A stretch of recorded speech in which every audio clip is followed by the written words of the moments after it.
America is using up its groundwater like there's no tomorrow. That's the headline to a major New York Times investigation that examines how the nation's aquifers are becoming severely depleted due to overuse, in part from huge industrial farms and sprawling cities. The depletion of the nation's aquifers is already having a devastating impact. The Times reports that in Kansas, corn yields are plummeting due to a lack of water. In Arizona, there's not enough water to support the construction of new homes in parts of Phoenix, and rivers across the country are drying up. We're going now to Oklahoma, where we're joined by Warigia Bowman, who has been closely tracking this issue, Director of Sustainable Energy and Natural Resources Law at the University of Tulsa College of Law. Thank you so much for being with us. Can you start off by just explaining what an aquifer is, why these groundwater resources are under such threat, why they're so critical, not only to the United States, but all over the world? Well, thank you so much, Amy. It's really an honor to be on your show. I've been listening for years, so I'm grateful for the opportunity.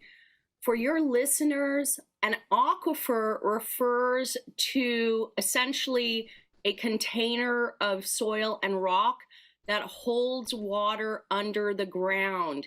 This is not an underground river. Rather, it's water flowing through porous rock and soil. So if you have an aquifer very close to the surface, we usually call that artesian, and that's when you see a spring. So if you see a spring bubbling out of the ground, that means that the aquifer is very close to the surface. Some aquifers are very deep below the surface, and they were formed by glacial rainwater billions and millions of years ago. So an aquifer is just a fancy way of saying, you know, the place that holds our groundwater. Now, aquifers are critical for both the United States and the world because we get so much of our drinking water from groundwater. It's really a significant percentage. In California, it can go as high as 60% in a drought year. And so, if you could talk about how the federal government and state governments manage public water supplies. Okay, well, the federal government does not deal with groundwater. They have the power to. The Supreme Court has said in Nebraska versus Sporhas that the federal government has that opportunity. But all water law is done at the state level for the moment.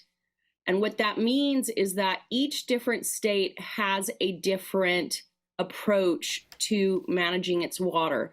So actually, who manages water at the local level, that's a municipal issue. That's a little bit more of an infrastructure issue. But in terms of who owns the water and the legal regime to utilize it, that's a state law issue. And can you talk about how aquifer depletion isn't solely a problem in the west of the country, how the tap water crisis is emerging in other parts of the country as well? Okay, well, I'm not an expert on the tap water crisis, but I will say that all coastal regions in the United States are really being threatened by groundwater and aquifer problems. Some of the hardest hit are going to be Louisiana and Florida. Obviously, New York will eventually be hit. Let's take Florida. I'm sure you guys have already heard about how residents in Miami are trying to move their properties or find property on hillier areas. But in places like the Everglades, you have a very delicate balance of fresh water and salt water. But when we overdraw our aquifers, then you get something called saltwater intrusion, which upsets that balance. And that's also a serious problem in Louisiana.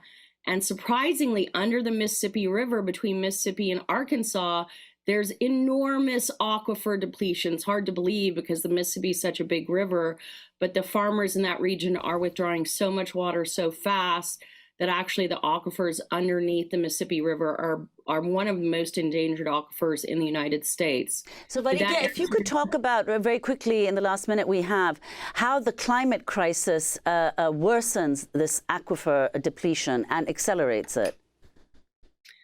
Well, there are a few different ways. The first way is precipitation is declining, snow melt is declining, snow is declining. But one thing to understand is that aquifers and groundwater, they recharge incredibly slowly. So it can take millions of years to fill an aquifer, but they can be depleted, in 50 years.